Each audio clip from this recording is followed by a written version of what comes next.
Before the British Empire set its sight on the Niger Delta, before the palm oil boom reshaped West Africa, there rose a man who began life as a slave, fought his way to freedom, built a kingdom from swamp and salt water, and stood boldly against colonial powers. This is the story of the rise and tragic betrayal of Jaja of Opobo.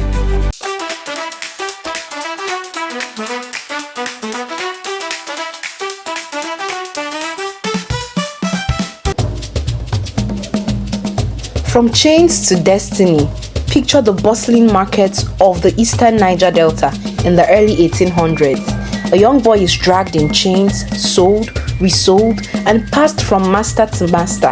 His name is Mbanaso Okwarozurumba, but the world would later know him as Jaja. He was taken to the Bonny Kingdom, a powerful trading hub. There he became a house servant of the Anapeple house, one of Bonny's most influential lineages. But Jaja was no ordinary slave.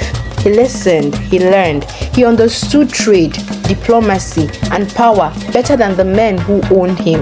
And slowly, he rose. Through loyalty, intelligence, and sheer determination, Jaja climbed the ranks. First, he became a trusted servant, then a key trader, then a chief, and finally, he became the head of the entire Anapeple house, a former slave now ruling freeborn nobles. The elders had never seen anything like it, but Jaja was just getting started. Bonny was torn by civil war between two mighty houses. Trade collapses, bloodshed rose, rivalries threatened to destroy everything. So Jaja made a bold, unprecedented move. He took his entire house, thousands of people, and left Bonny.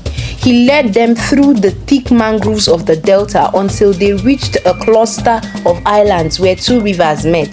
There, he founded a new kingdom, Opobo, a kingdom carved from swamp and courage. Under Jaja, Opobo became a trading powerhouse, controlling almost all the palm oil that flowed from the hinterlands to the coast. European merchants soon discovered something shocking. They couldn't buy a single drop of oil in the delta unless they went through Jaja.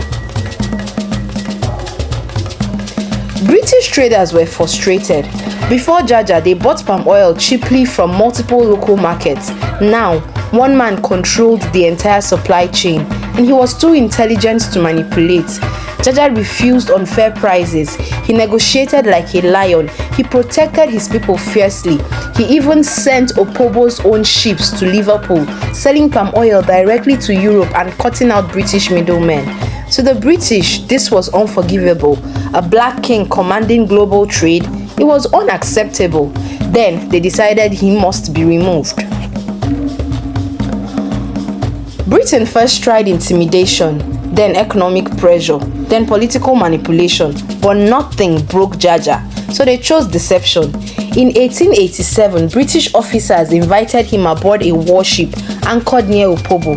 They promised peaceful talks about trade disputes. Jaja boarded the ship. The moment he stepped inside, he was arrested. No trial, no negotiation, just force. The king who built a nation was taken thousands of kilometers away, first to Accra, then to the Caribbean island of St. Vincent, and later Barbados. Years passed. Opobo suffered without him. British influence spread. The kingdom slowly fell under colonial control. Seeing the people's pain, Britain finally agreed to send Jaja back home, but with strict conditions. The news filled Jaja with hope. He prepared for the journey of return, but on the voyage back to West Africa, something happened. Jaja fell mysteriously ill. Before he saw the shores of Opobo again, he died. Many believed he was poisoned. The British buried him quietly on the Caribbean island of Tenerife. A king died in exile, far from the land he carved with his own hands. Jaja's story is not just history. It's a testament to the rise from impossible circumstances, building power from nothing, challenging empires with intellect, protecting your people at all costs, defying colonial domination with dignity. He was a slave who became a king, a trader who became a nation builder, a man whose courage still echoes through the creeks of the Niger Delta. In the end, Jaja did not lose, because legends do not die, they become lessons. Thank you for sticking through till now. I'd like to know your thoughts on Jaja of Opobo in the comment section. For more stories like this, do well to click on the like button, subscribe, and share.